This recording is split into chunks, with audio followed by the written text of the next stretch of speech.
juga ya. Mengikuti tren Bang Dani. Jadi lulusan hari ini juga harus mengikuti tren itu yang seperti Pak Ramadan tadi bilang, banyak lapangan kerja hilang dan banyak juga lapangan kerja yang muncul gitu ya. Betul. Misalnya ahli K3 umum nih misalnya, tinggal kata kunci ahli K3 umum muncul nih, masyarakat Kota Medan yang punya certified itu dia bisa langsung panggil.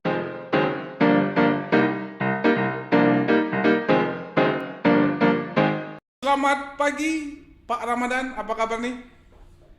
Pagi Bang Dani, alhamdulillah baik-baik saja. Bang Dani apa kabar? Alhamdulillah Pak Don. Sobat podcast, hari ini kita kedatangan tamu yang sangat luar biasa nih. Ini Pak Ramadan SKM MKM. Sobat podcast, yang hari ini kita akan banyak diskusi terkait peluang kerja SKM ke depannya.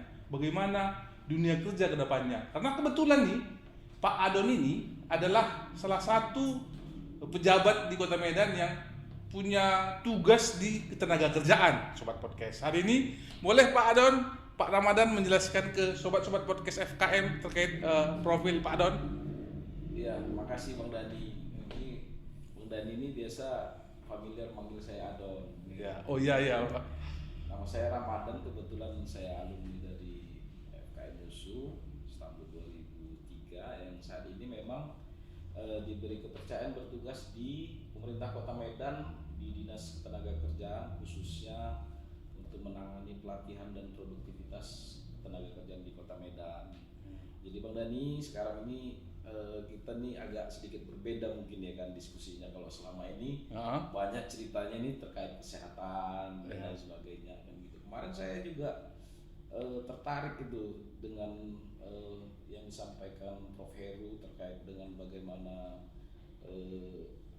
pengendalian penduduk, bagaimana usia produktif ini sekarang nanti bisa menjadi, kalau tidak dikelola dengan baik, ini bisa menjadi sebuah persoalan. Nah, ini tugas kita bagaimana sama-sama nih di dunia pendidikan juga, sama juga di ketenagakerjaan, bagaimana usia produktif khususnya dalam mungkin dari alumni ataupun dari pencari kerja ini bisa mempunyai potensi dengan skill yang tentunya ini nanti bisa mampu menjawab kebutuhan pasar kerja yang ada saat ini.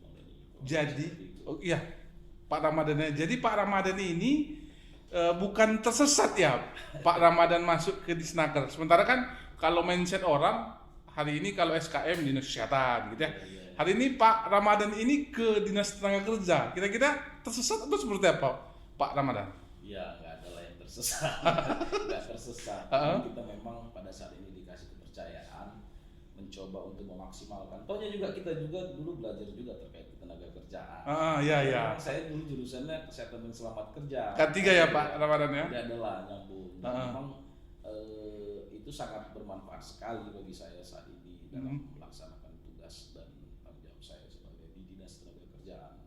Jadi ada linearitas ya Pak Ramadan antara istilah hari ini kita di dunia pendidikan, ada istilahnya dunia kesmas hari ini FKM dengan apa yang Pak Ramadan kerjakan hari ini? Ada pastilah.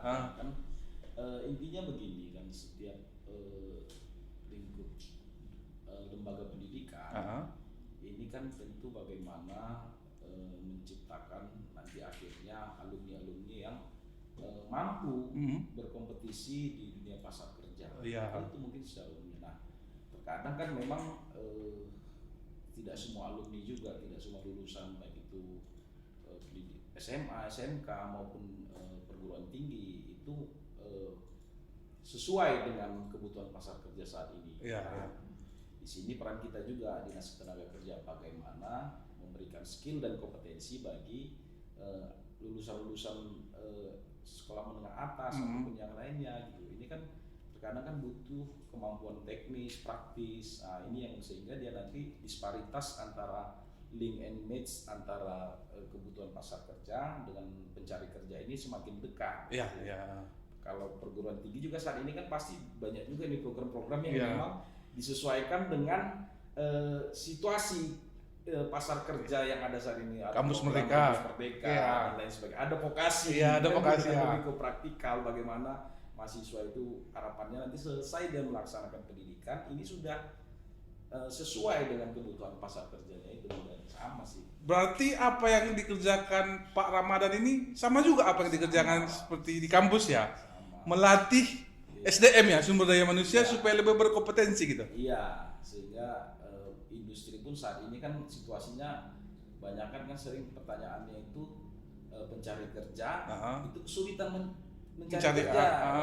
Pemberi kerja juga begitu, kesulitan mencari sumber pencari kerjanya itu. Nah, ini yang nggak ketemu nih. Nah, lantas di mana ini salahnya kan gitu kan? Maka hadirlah kita memberikan kompetensi, skill sesuai supaya jarak yang tamatan dari pendidikan baik itu SMA, SMK maupun perguruan tinggi ini semakin dekat lagi gitu.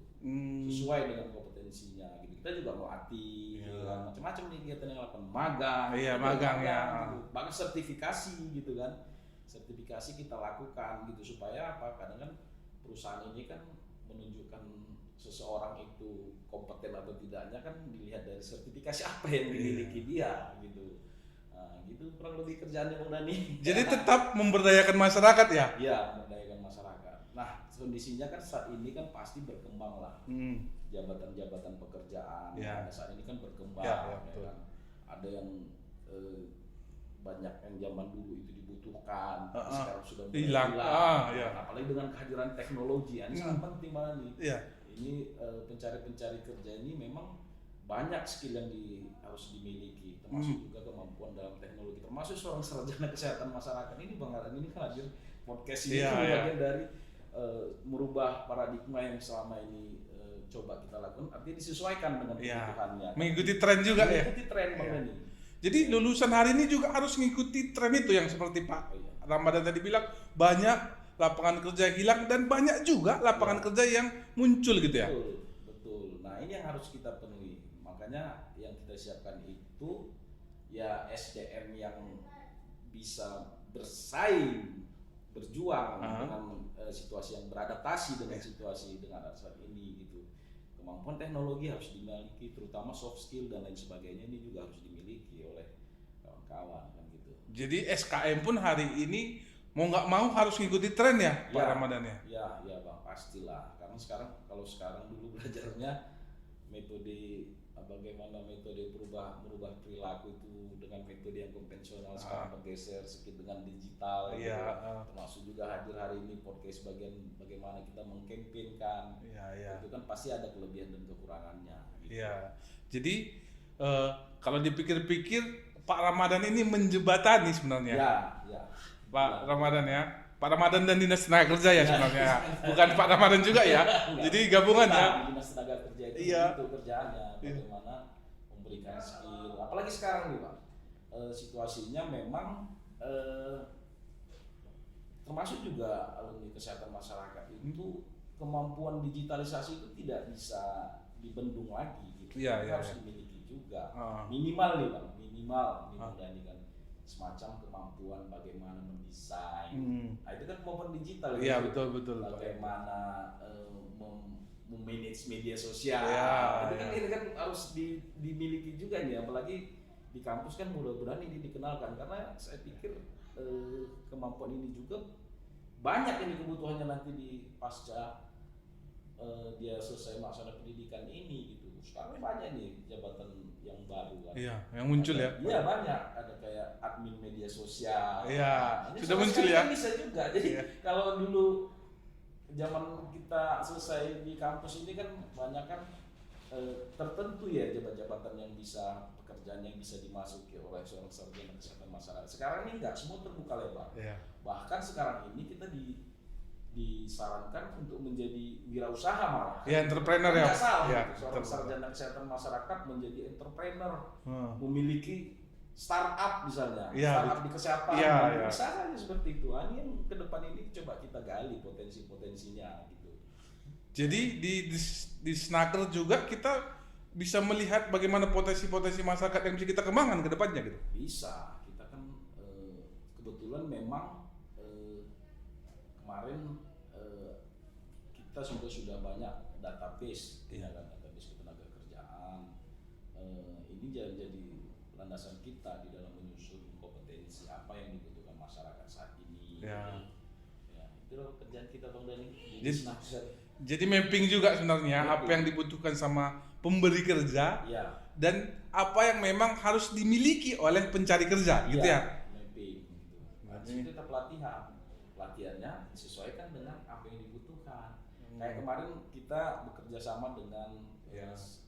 balai besar, Ya. itu mendesain bagaimana sekarang ini kan apalagi pelayanan kesehatan ya, medical tourism, MMT board, pemerintah ya. Kota Medan juga lagi gencar-gencarnya. Bagaimana konsep pelayanan di hospital itu memiliki hospitality yang tinggi gitu, Iya. standarnya itu supaya sesuai misalnya standarnya hotel gitu kan. Ya. Selama ini kita melatih itu seorang housekeeping di hotel. Ya. Nah, bagaimana ini bisa digeser supaya seorang housekeeping di rumah sakit itu memiliki kompetensi dan skill yang sesuai dengan standar hotel gitu. Hanya saja memang butuh tambahan kompetensi seperti misalnya kan seorang housekeeping di hotel itu kan tidak mengenal limbah medis. Ya. Kan gitu. Jadi dilakukan peningkatan kompetensi ya. Peningkatan kompetensi. Nah, kalau kita di ketenaga kerjaan ini agak sedikit lebih gampang mendesain itu. Iya, Mungkin iya. gitu. Mungkin kalau di pendidikan butuh uji Iya. segala macam. Butuh perubahan kurikulum ya. Perubahan kurikulum. Kita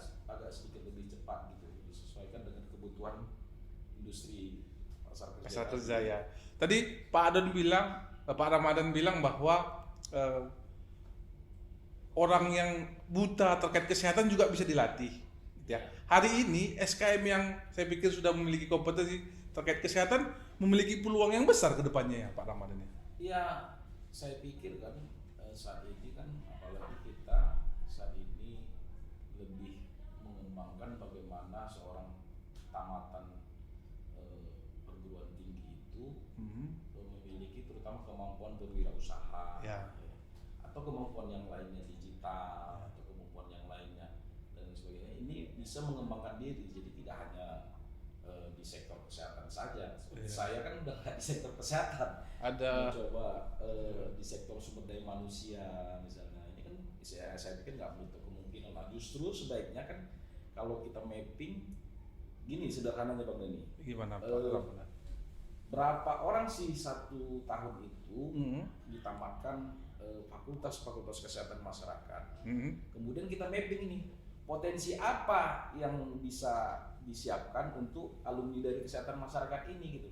Kalau hanya mungkin di birokrasi ataupun lembaga kesehatan masyarakat ataupun apa lagi biasanya Bu Nani? Di NGO, NGO ya. ya, di apa itu kan mungkin kan terbatas. Terbatas, Makanya butuh apa nah amplifikasi, Iya, perluasan ya. perluasan untuk potensinya ini kemana? Kalau enggak sebanyak apa kesehatan masyarakat tapi tidak ada kita siapkan juga nextnya itu wadahnya itu kemana, ini kan jadi masalah juga gitu, jadi masalah, makanya butuh perluasan.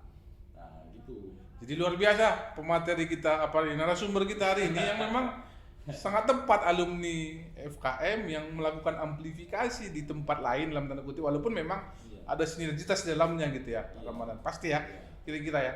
Iya, ya tentulah kan banyak juga nih sekarang sudah alumni kesehatan masyarakat ini sudah bergerak agak sedikit bergerak lah di luar konteks ya itu tadi ada membuat startup, ada menjadi entrepreneur, ada menjadi wirausaha atau menjadi speaker dan lain sebagainya. Ini kan jabatan-jabatan yang bisa dikembangkan gitu ya di sektor lainnya gitu. Seperti Pak Don sampaikan, Pak Ramadan sampaikan tadi ya, pekerjaan banyak pekerjaan yang hilang, banyak juga Yang pekerjaan baru. yang muncul ya. Nah, Jadi peluang kita untuk bisa mengikuti tren ya. sekali gitu. Ini situasi COVID kan banyak juga nih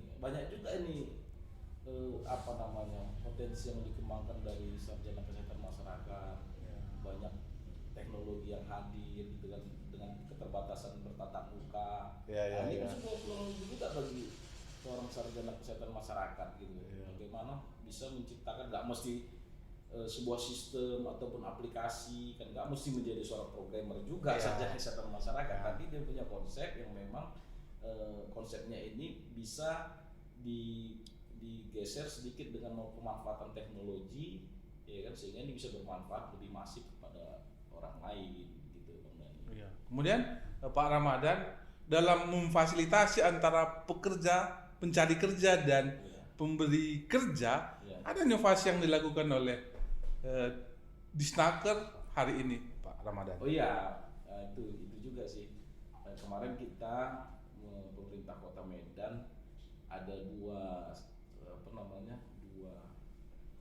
sektor yang mencoba mengoptimalkan pelayanan, yaitu khusus bagi warga Kota Medan. Kemarin mungkin Medan baru UHC, UHC dengan menggunakan KTP saja bisa berobat ke Vaskes secara berjenjang gitu, dari FKTP ke FKTL gitu kan. Kita juga kemarin baru launching namanya Siduta. Apa itu? Siduta, Sistem Informasi Terpadu Ketenagakerjaan. Jadi ini platform yang kita bangun bagaimana memfasilitasi masyarakat, perusahaan, dan juga ada lembaga pelatihan, lembaga pendidikan juga bisa memanfaatkan ini, tapi memang masih kita batasi oleh menggunakan NIK KTP Medan. Ya, masih Medan ya. Iya, platform ini banyak manfaatnya Bang Dani. Ya, ada beberapa feature di dalamnya, terutama terkait dengan informasi pasar kerja, pelatihan tadi. Pelatihan juga ada di dalamnya. Pelatihan ada, magang, ada juga pelayanan perselisihan gitu. Perselisihan ini kan banyak juga nih terjadi karena di Medan banyak industri segala macam, sering terjadi persoalan hubungan industrial. Ini kita fasilitasi pelayanan AK1. Ini nggak perlu lagi hadir di Snaker. Ya. Intinya kita menciptakan bagaimana sebuah platform ini bisa memudahkan pelayanan yang kita lakukan. Jadi nanti masyarakat yang mengakses Siduta ini bisa melihat apa pekerjaan yang bisa didapatkan dia gitu. Ya, tentunya kan kayak informasi pasar kerja. Nanti kita harapkan perusahaan-perusahaan yang ada di Medan ataupun di luar Medan ini memanfaatkan Siduta ini untuk memberikan informasi pasar kerja. Jadi langsung terkoneksi gitu, link and match-nya ada. Gitu. Jadi kita memfasilitasi ya? Iya, memfasilitasi itu. Jadi tapi yang melakukan rekrutmen di Snaker atau seperti apa? Enggak, tetap nanti kita perusahaan yang menyampaikan informasi pasar kerja itu tetap punya akses untuk bagaimana merekrut. Nah, kelebihannya lagi, Siduta ini kita di Dinas Tenaga Kerjaan sendiri kan selama ini tidak punya database. Misalnya nih, sebuah perusahaan membuka lowongan kerja langsung merekrut masyarakat. Ini kan kita pemerintah tidak hadir. Nah, dengan hadirnya Siduta ini kita hadir dan kita pun punya database berapa orang sih 1 tahun atau sebulan ini ditempatkan oleh kami lah Dinas Tenaga Kerja. Berapa orang kita punya gitu database itu, dan perusahaan pun bisa mencari pekerja di situ dengan hanya memfilter kata kunci. Jadi enggak. Bisa dikata kunci filter, misalnya dia butuh SKM misalnya. Bisa, SKM. Kesehatan lah kita bilang, kesehatan. Ya, atau misalnya ahli K3 umum nih misalnya. Tinggal kata kunci ahli K3 umum muncul nih, masyarakat Kota Medan yang punya certified itu dia bisa langsung panggil. Kan sangat jadi memudahkan sekali gitu. Sesuai dengan fungsi teknologi hari ini ya Pak Ramadan, memudahkan orang-orang yang penggunanya ya. Kalau enggak ya teknologi kan tujuannya untuk memudahkan, mempersingkat birokrasi, tatap muka tanpa harus dia hadir di sini, dia bisa mendapatkan pelayanan itu. Seperti Pak Ramadan tadi bilang, kartu kuning kita nggak perlu lagi datang ke Snaker ya. Perlu lagi. Jadi online kartunya keluar. Memang kuning ya Pak Ramadan ya? Nggak kuning lagi ya. Oh iya, kan kalau zaman saya dulu kan namanya kartu kuning ya. Nggak kartu kuning ya? Kartu kuning itu mungkin lebih familiar. Ya, jadi sangat memudahkan sebenarnya ya Siduta ini ya, yang memang saya pikir ini sangat luar biasa nih inovasi yang dikembangkan oleh Disnaker hari ini ya Pak Ramadan ya. Iya, kebetulan memang platform ini tentu kita mulai dari belanja masalah yang ada saat ini kita miliki. Jadi saya coba inventarisir apa saja yang menjadi persoalan ini, terutama tadi pertanyaannya gitu. Snaker ini fungsinya kan seberapa banyak sih Dinas Tenaga Kerja bisa menempatkan orang untuk bekerja kan? Nah, ini agak kesulitan kita menjawabnya. Kita ini insya Allah terjawab gitu kan tadi. Sayang sebenarnya Pak Ramadan ini hanya sebatas Kota Medan ya Pak Ramadan. Ya kan, karena ya kalau bisa Sumatera Utara, se-Indonesia memang bisa memanfaatkan platform ini Pak Ramadan. Ya kebetulan ya banyak itu kalau di media sosial kita di Snaker izin nggak jualan ini. Bukan. Itu banyak pertanyaan seperti itu. Kenapa hanya bagi warga Kota Medan. Pelatihan-pelatihan yang kita buka juga terbatas bagi warga Kota Medan. Ya memang karena kita di Snaker Medan, fokus kita itu ya memang hanya untuk warga Kota Medan. Mungkin nanti ini bisa dikembangkan atau diintegrasikan dengan platform-platform lainnya gitu. Ya, ada di provinsi maupun di kementerian. Diintegrasikan ya, karena sobat podcast juga banyak memang dari Ya, luar kota, Sumatera Utara sampai ke Jawa banyak. Jadi kan ketika memang mencari kerja hanya dibatasi dengan KTP Medan, ini kan menjadi salah satu kekurangan lah kalau kita bisa kritis ya. ya. Kalau menurut sudut pandang saya Pak Ramadan ya, karena ya namanya pekerjaan kan orang butuh nih misalnya. Jadi itu bisa lah kedepannya ya, dipikirkan lah sama-sama Ya. sama Dinas Tenaga Kerja Pak Ramadan. Ya, mungkin nanti kalau mungkin untuk yang penganggarannya ini terkait penganggaran Ya. nggak bisa kita di luar Kota Medan sama misalnya kayak kemarin kan kita diminta juga memberikan skill dan kompetensi bagi refugee pengungsi ini kan warga luar negara Indonesia. Iya. Kan gitu kan. Gimana? Tapi mereka minta supaya ada pemberian kompetensi. Ya kita kan prioritaskan dulu warga negara Indonesia. Karena semuanya itu kalau peraturan kita pun bagi warga negara Indonesia. Kita juga karena Dinas Tenaga Kerja Kota Medan prioritaskan masyarakat Kota Medan. Mungkin ini bisa dikembangkan lah nantinya. Mudah-mudahan ada program. Tapi nggak apa-apa. Nanti kan kita juga ini kan dari pusat juga kan banyak program-program yang bisa kita kolaborasikan. Ini bisa juga bagi masyarakat di luar Kota Medan nanti kita ciptakan. Seperti Pak Ramadan sampaikan, platform ini menyampaikan informasi ya. Saya pikir bisalah masukkan juga. Tambahan juga ada pelatihan-pelatihan yang disiapkan oleh pusat, kementerian yang memang bisa diakses oleh banyak orang gitu Pak Ramadan. Ya. Kan nggak menutup kemungkinan sebenarnya kan? Menutup kemungkinan. Sebenarnya kita kebetulan di Medan ini itu punya namanya Balai Besar Pelatihan Vokasi dan Produktivitas.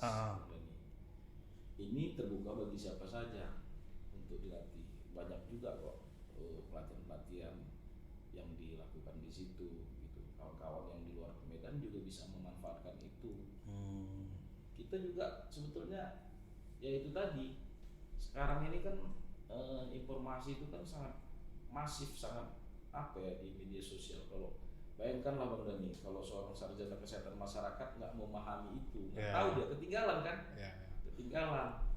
Dia taunya cuman ya kemampuan dasar saja. Tapi kan nggak bisa dibendung itu Bang. Kemampuan yang seperti itu Bang. Memang banyak juga mahasiswa yang kupu-kupu Pak Bang Ramadan. Kuliah pulang gitu. Bang Ramadan. Jadi ya harapannya memang bisa mengikuti tren ya Bang Ramadan ya. Jadi saya pikir si Duta ini menjadi sebuah inovasi yang sangat membantu masyarakat. Mudah-mudahan. Tapi yang namanya sebuah sistem ya, platform aplikasi itu pasti ada pengembangannya Bang. Iya. Nanti ini juga bukan menjadi sebuah sistem yang sangat sempurna, tapi nanti pasti ada pengembangan sesuai dengan kebutuhan masyarakat. Gitu. Ya. Yang akhirnya nanti dikembangkan hal-hal yang memang menjadi prioritas akan terus dikembangkan ya. Iya. Pelayanan ini kan masyarakat juga kebutuhannya kan makin berkembang. Hari ini mungkin kebutuhannya informasi pasar kerja. Kedepannya kan bisa saja yang lainnya kita kembangkan. Bagaimana cara berkonsultasi secara online segala macam itu bisa saja kita kembangkan nanti. Misalnya kedepannya tenaga nggak ada lagi pengangguran di Kota Medan, jadi perselisihan yang banyak gitu ya. Perselisihan. Tapi itu sudah disiapkan ya. Nggak mungkin lah nggak ada pengangguran. Orang berselisih pasti dia jadi pengangguran setelahnya kalau dia tidak lagi menjadi karyawannya gitu. Jadi ini terakhir nih Bang Ramadan nih. Kalau Bang Ramadan melihat peluang SKM kedepannya seperti apa Bang Ramadan? Ya saya melihat ya selain di birokrasi, selain kayak Bang Dani, akademisi, kedepannya itu memang mau nggak mau didorong seorang sarjana kesehatan masyarakat itu harus memiliki kemampuan entrepreneur, wirausaha. Selain tadi juga di sektor digital itu juga menjadi sebuah potensi yang bisa dimasuki seorang sarjana kesehatan masyarakat. Kita kita ini kan pengen juga nih banyak seorang sarjana kesehatan masyarakat menghasilkan startup atau sebagai konten kreator lah. Kan nggak salah juga Bang Dhani. Nggak salah, betul. Pasti orang yang punya background IT ataupun teknologi yang bisa beraktivitas di situ gitu. Ya itulah intinya, kita semua coba berpikir di luar konteks bagaimana seorang sarjana kesehatan masyarakat ini tidak bermain di ranahnya kesehatan saja, tapi coba membuka peluang di luar konteks itu. Melakukan amplifikasi ya. Bang Dhani. Iya, jadi harus bisa melebur atau bisa Iya. istilahnya menjajah semua bidang gitu ya. Iya. Nah, kalau nggak dapat ilmu pengetahuan itu di kampus, ya dikembangkanlah melalui pelatihan di luar kampus. Gitu. Pelatihan di Snaker memfasilitasinya ya. Fasilitasi. Gitu. Iya. Bisa saja seorang sarjana kesehatan masyarakat menjadi seorang barista misalnya. Bisa. Bisa. Oh iya. Bisa kita latih nanti. Datang ke di Snaker Medan melalui Siduta tentunya. Memang dalam konteks Kesmas juga barista kan harus memiliki personal hygiene yang baik. Ya. Jadi ada hubungannya ya Pak Ramadan ya. Ada, jadi ada plusnya, barista plus. Iya, barista plus. Iya, ya, yang tahu higienitas dalam sektor makanan dan minuman gitu ya. Iya. Bang Ramadan yang luar Iya, biasa. pasti ada lah ininya bisa dikembangkan di situ. Oke Bang Ramadan ya. Terakhir nih, sangat ada lagi Bang Ramadan kayaknya. Ada satu lagi. Kayaknya ada nih ekspresinya ya. Kenapa Ada Bang satu lagi. Siduta ini menjadi tempat bagi warga disabilitas untuk mendapatkan informasi pasar kerja dan juga pelatihan. Jadi melalui Siduta ini bisa diakses oleh rekan-rekan disabilitas sehingga mereka bisa mempunyai kesempatan juga tentunya untuk mendapatkan bekerja di industri, di perusahaan, untuk mendapatkan pelatihan, skill dan kompetensinya yang hari ini mungkin memang tidak ada fasilitas yang bisa, platform yang menjembatani itu Bang Dhani. Jadi sudah sangat lengkap saya pikir ya Siduta hari ini, sampai disabilitas juga difasilitasi ya Pak Ramadan ya. Ya pasti nanti ke depan kan pasti ada penyempurnaannya lagi gitu. Tapi memang saat ini platform ini juga bisa diakses oleh disabilitas, karena persoalannya selama ini kan gitu. Kawan-kawan disabilitas juga nggak punya akses untuk itu gitu. Jadi perusahaan nanti bisa mempublish bahwa lowongan yang dia sampaikan itu available, dapat dilamar oleh disabilitas gitu. Disabilitas tertentu pastinya gitu. Ya kalau ngomongin itu nanti banyak pertanyaan yang muncul lagi ya. Nanti kita buat sesi berikutnya ya. Iya. Bang Ramadan, terakhir nih, harapan dan pesan nih untuk sobat podcast, untuk kawan-kawan yang menonton tayangan ini Bang Ramadan. Jadi saat ini tentu kita harus berproaktif ya untuk meningkatkan kompetensi kita itu sesuai dengan kebutuhan pasar kerja, kebutuhan industri saat ini gitu. Jadi dengan caranya tentunya dengan aktif lah mencari informasi dan sebagainya. Nah kalau kita di Medan sendiri sudah ada namanya Siduta. Kawan-kawan bisa mengakses itu untuk mendapatkan informasi pelatihan, informasi pasar kerja, dan informasi lainnya yang bisa kita kita fasilitasi melalui Siduta. Ya, saya harap juga perusahaan yang ada di Medan ataupun di luar kota Medan juga bisa memanfaatkan itu gitu supaya terjadi nih link and match antara pemberi kerja dan pencari kerja di kota Medan. Jadi sobat-sobat podcast juga Tropico harus proaktif ya. Kata kuncinya itu ya. Proaktif. Bang Ramadan ya. Jangan nunggu bola ya, harus kejar bola ya. Karena kan lagi zaman Piala Dunia nih Bang Adon ya. Jadi kita contohkan Udah dipilih apa kemarin? Kita pilih Prancis. Prancis ya. Ya.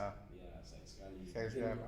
Karena pemainnya masih muda, mungkin ada kesempatan yang di berikutnya Bang Dhani. Iya, masih ada kesempatan 4 tahun ke depan ya. Bang Ramadan ya. Jadi tetap harus proaktif ya adik-adik sobat podcast ya. Saya pikir yang akhirnya kalau kita mencari informasi sebanyak mungkin, kita juga memiliki peluang yang banyak juga. Gitu ya. Tingkatkan kompetensimu sebanyak mungkin dengan kompetensi, apalagi saat ini semua berjuang bersaing ya, harus bisa bersaing dan mampu beradaptasi dengan situasi yang ke depan. depannya akan datang. Oke, kata kunci keduanya adalah adaptasi juga ya. Adaptasi. Proaktif dan adaptasi. Ada kata kunci ketiga, Bang Ramadan? Kompetensi dan Oh, skill. ya, ada. Kalau terus ada ini ya, kompetensi, skill, adaptasi, proaktif ya. Proaktif. Ada teman? Nggak ada. Nggak ada. Terima kasih ya, Bang Ramadan. Kita ada jargon nih, Bang Ramadan. Boleh sampai sama-sama kita sampaikan di Sobat Podcast Tropiko, Bang Ramadan. Kalau jargonnya adalah kesehatan investasi, pola hidup sehat, prestasi, Bang Ramadan. Kesehatan investasi, pola hidup sehat, prestasi. Prestasi. Oke, terima kasih Sobat Podcast. Assalamualaikum warahmatullahi wabarakatuh.